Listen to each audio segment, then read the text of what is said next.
출애굽기 8장부터 11장입니다. 우리 묵상의 주제, 내 백성을 보내라. 내 백성을 보내라. 하나님 편에서 내 백성, 내가 하나님을 선택해서 내가 하나님 백성이 된 것이 아니라 하나님이 먼저 이스라엘 백성들을 선택하셨다고 말씀합니다. 이 성경에 하나님의 백성은 세 가지 특징이 있습니다. 첫째는 하나님의 소유가 된다. 하나님의 소유가 된 백성. 두 번째는 하나님의 증인이 돼야 한다. 그리고 세 번째는 택한 백성의 삶을 고백해야 한다. 이 세 가지를 기억하면서 우리가 어떻게 하면 택한 백성의 삶을 우리 일상생활에 적용할 수 있는가? 그 한 가지 방법이 증인의 삶을 살아야 한다고 교훈하셨습니다. 우리 이번 주 암송 성구 베드로전서 3장 15절 우리 함께 암송합니다.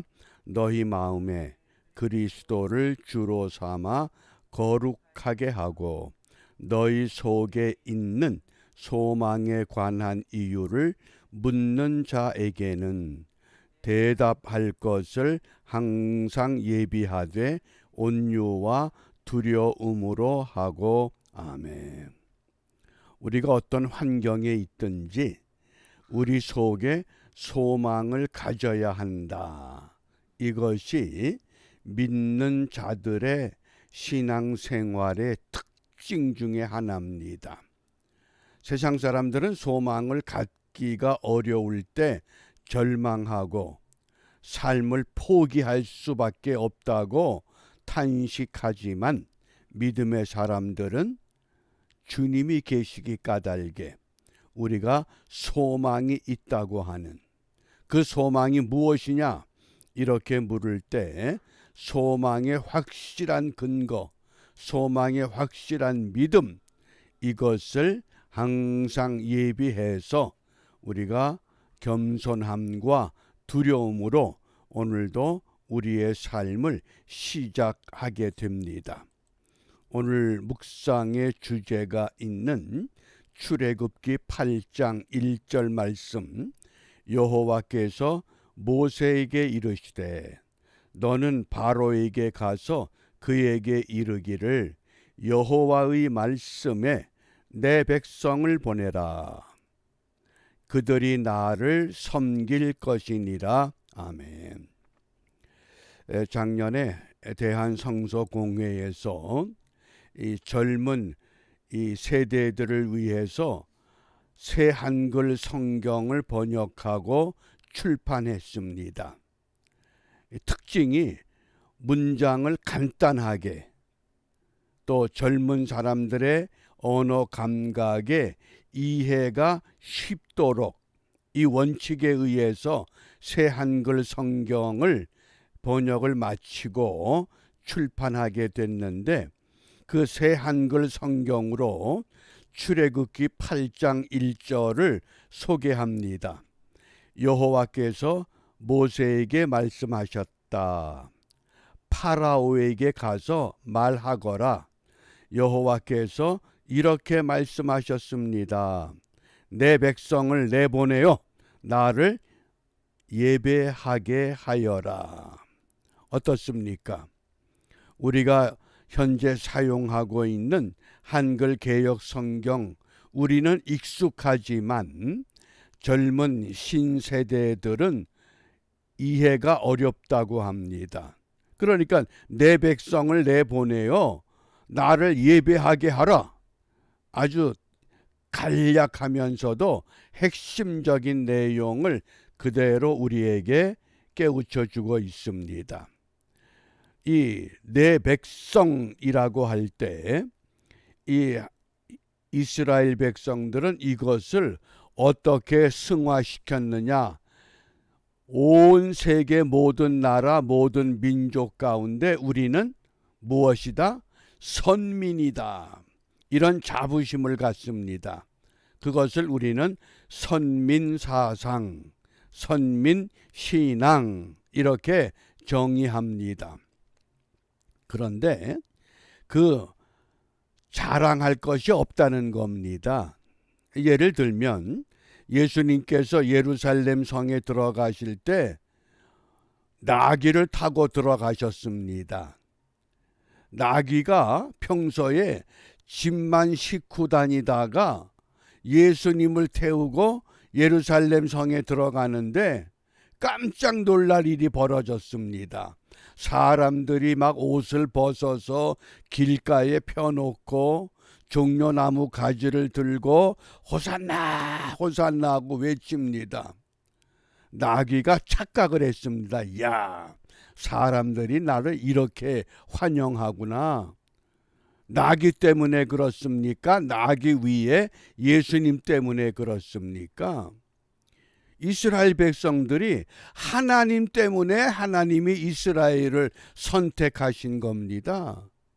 이스라엘 백성들이 어느 나라 어느 민족보다 위대하고 지혜롭고 거룩하고 정직하고 겸손해서 그들을 선택한 것이 아니라고 하는 것. 왜? 여호와의 말씀에 내 백성을 보내라. 하나님이 뽑으셨다는 겁니다. 그 뽑은 이유가 나옵니다. 신명기 7장 7절 말씀에 보면 하나님이 하나님의 백성을 뽑을 때에 그들이 강하고 수가 많아서 선택한 것이 아니라 너희들은 모든 민족 중에 가장 작은 사람들이야. 그게 하나님의 방법입니다. 가장 약한 것을 들어서 강한 것을 무너뜨리고 어리석은 자를 들어서 지혜로운 자들을 놀래게도 하시는 그 하나님의 역설적인 방법이었다고 하는 것. 그러니까 선민사상 자부심은 될 수 있을지 모르지만은 자랑거리가 아니라고 하는 것. 이걸 우리가 나에게 적용하면 나 같은 사람을 사랑해서 하나님이 나를 위해서 예수님을 보내주셨고 나를 위해 십자가에 못 박혀 죽게 하셨구나. 내가 잘나서 그렇습니까? 아닙니다. 하나님의 절대적인 주권, 하나님의 절대적인 사랑, 하나님의 절대적인 은총이라고 하는 것. 그러므로 우리 성경에서 하나님께서 하나님의 백성을 내 백성 이렇게 부를 때에 세 가지 성경적인 근거를 정확히 마음에 새겨 두시기 바랍니다. 그 첫 번째는 이사야 43장 1절입니다. 너는 내 것이다. 너는 내 것이다. 하나님과의 1대1의 사적인 관계를 말합니다. 이 새한글 성경으로 이사야 43장 1절은 이렇게 말씀합니다. 이제 여호와께서 이렇게 말씀하셨습니다. 야곱, 그대를 창조하신 하나님이 말씀하셨습니다. 이스라엘, 그대를 빚으신 하나님이 말씀하셨습니다. 두려워하지 마라. 내가 너를 되샀으니, 내가 너를 그냥 산 것이 아니라 되샀으니, 내가 너를 너의 이름으로 불렀으니 너는 내 것이다. 나 같은 사람이 하나님의 것이 되었다고 하는 것, 이것이 하나님과의 첫 번째 관계. 이것을 우리는 개별적인 관계, 사적 관계 이렇게 정의합니다. 그 다음 두 번째, 이사야 43장 12절 말씀에 너희는 나의 증인이다. 왜 우리를 선택하시고 우리를 부르셨느냐?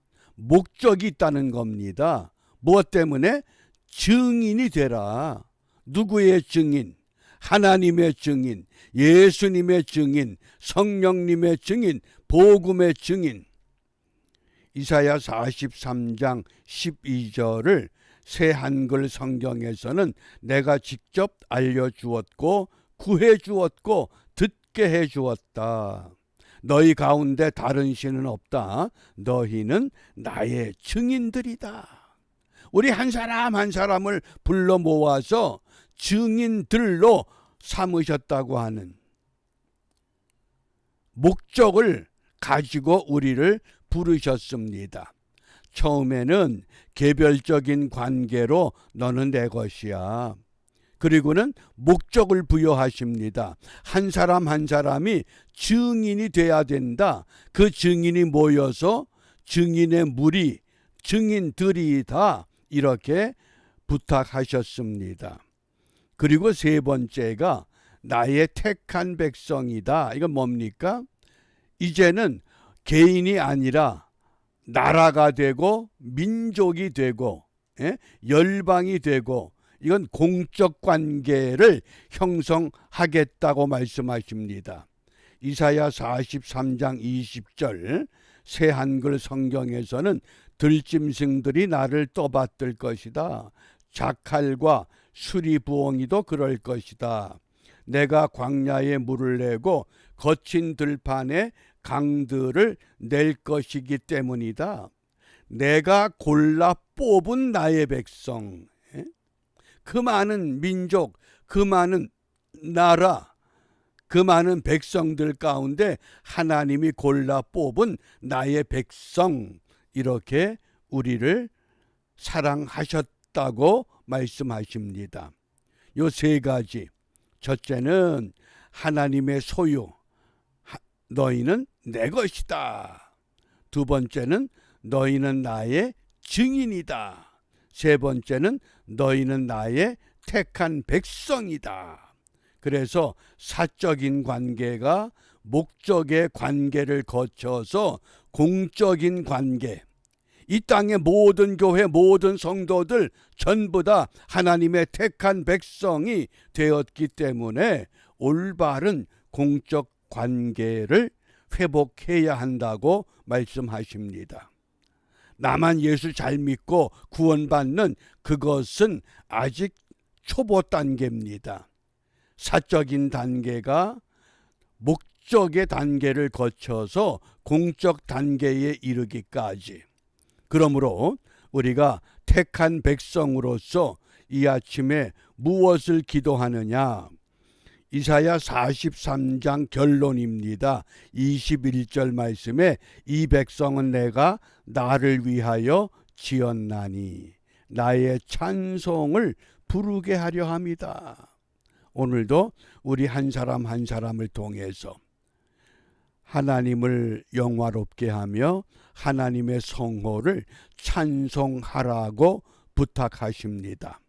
그러므로 이 아침 우리가 함께 기도할 기도 제목이 하나님의 백성답게 살아가게 하옵소서. 한 사람 한 사람이 하나님 백성답게 살기만 하면 분명히 이 땅에 불락지 교회가 세워질 것이고 날마다 주를 찬송할 것이며 잃어버린 양을 찾아서 우리 주님 품으로 안내하는 안내자의 전도자의 올바른 역할 바르게 감당하는 은총의 하루가 되시기를 바랍니다. 기도합니다. 자비로우신 아버지 하나님, 많은 사람들 가운데 저희들을 선택하여 하나님의 자녀 되게 하신 선택의 은혜를 세상의 소금과 빛으로 드러낼 수 있도록 우리 한 사람 한 사람 보혈의 피로 성령의 능력으로 갑절의 영감으로 우리를 이끄시사 오늘도 맡은 자리에서 충성되게 하나님 백성의 삶을 고백하는 은혜의 한날이 되도록 인도하여 주시옵소서. 예수님 이름으로 기도합니다. 아멘.